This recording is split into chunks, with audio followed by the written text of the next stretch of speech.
Hello, this is Mr. Stansbury. I'm going to take you through the notes on arithmetic sequences.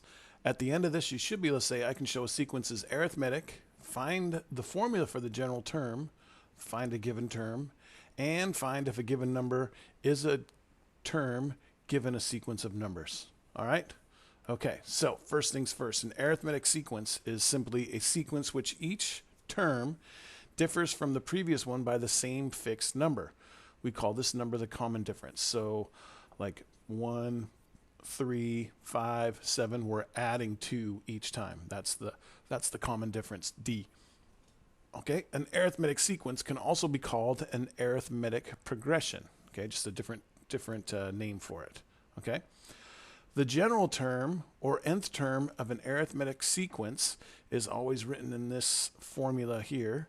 Okay, where U sub n, we call it, is that's saying the general term. Okay, where these n's here, both these yellow n's are the term number, and then equals U sub 1, which is the first term, plus, again, the term number, minus 1, all times the common difference. Okay, so this is the formula that we're going to use over and over and over again. Okay, so let's use this formula here to figure out example 2. Okay, so consider the sequence 9, 15, 21, 27. Show that the sequence is arithmetic. Okay, so for A, to show that this is actually an arithmetic sequence, to show that this is an arithmetic sequence, you got to show 3 different times that the difference is the same. Okay, so what we want to do is you always want to go take the term and subtract the term before it, and that will show you the difference. So we're going to do that 1, 2, 3 times. So we do 15 minus 9. We're going to do 21 minus 15, and we're going to do 27 minus 21. And hopefully these are all going to be the same. 15 minus 9 is 6. 21 minus 15 is 6. 27 minus 21 is 6. We have shown that this here is, it's going up by 6 each time. So we have shown that the sequence is arithmetic. Okay, we're now going to find a formula for the general term U sub n. So we're going to find this formula here. So for B, let's just go right over here and use this formula. So we've got U sub n. So this is the general term, is U sub 1, which is the first term, which in this case is 9, plus n, the number of terms, which we don't know, so we'll just leave that as n, minus 1. And then D is the common difference. Now that's what we just figured out. So D equals 6. Okay, so we just figured out that the difference is 6, so 6 is going to go here. And then what we're going to want to do is we're going to want to distribute this 6 back to both of these here and simplify this. So we got U sub n equals 9 plus 6n minus 6. So really U sub n is, we usually write the term with the variable in it first, 6n, and then 9 minus 6 is plus 3. So there's our general term formula. Not this, because this can be simplified. We always want to simplify it so that we get a better formula. Okay? And if you'll notice, our common difference 6 here is not a coincidence that this number here is 6. That means that each term is being multiplied by 6 each time. Okay? For part C, find the 50th term of the sequence. So now that we have this formula, we can actually find any term number that we want. So we would say, officially we would write U sub the n. If you remember, n is the term in the sequence. So really this would be U sub 50. And this is really saying the 50th term is going to equal 6 times 50, 50 plus 3. So the 50th term is going to be, 300 plus 3. So the 50th term is 303. Okay?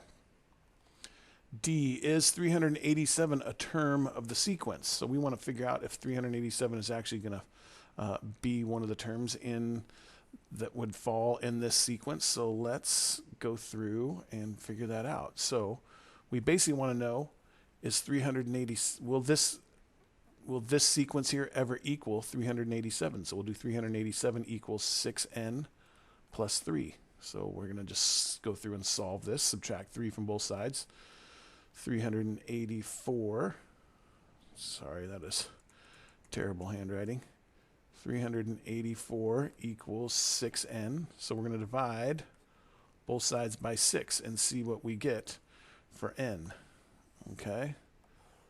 So we've got 384 divided by 6, and we get 64. So since we get a whole number, 64, and not 64.2 or some kind of decimal, since we get a whole number, that means, yes, it is a term in the sequence. In fact, it's the 64th term would be 387. Again, if this was any kind of decimal at all, anything except for a whole number, an integer number, then this answer would be no, it's not part of the sequence. Okay? And then E, what is the smallest term of the sequence that is larger than 1,000? So we're going to kind of use the same idea that we did with D, and we are going to simply plug in 1,000 for our answer here, right, for the u sub n. So when is this sequence going to equal 1,000? So subtract 3 from both sides. 997 equals 6n. So we'll get our calculator back. And let's see, we're going to divide both sides by 6. Got a little ahead of myself, sorry.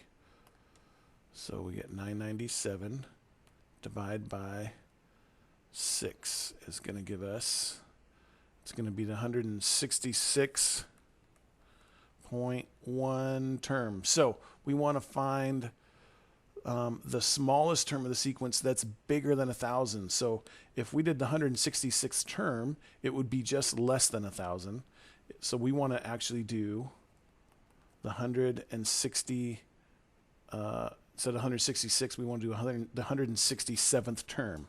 So we're simply just going to plug 167 into our u sub n formula right here. So u of 167, so we're saying the 167th term is going to be equal to 6 times 167 plus 3. So let's see what that gives us.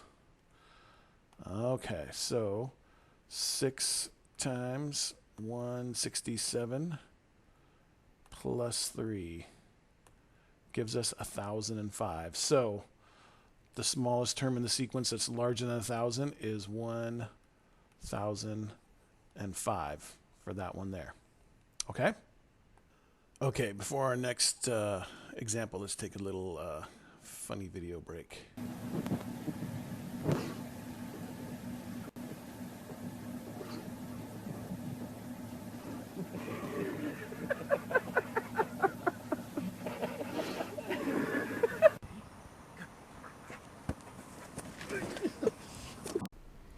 Okay, that's all we have for this section. If you have any further questions, please feel free to ask. Thanks.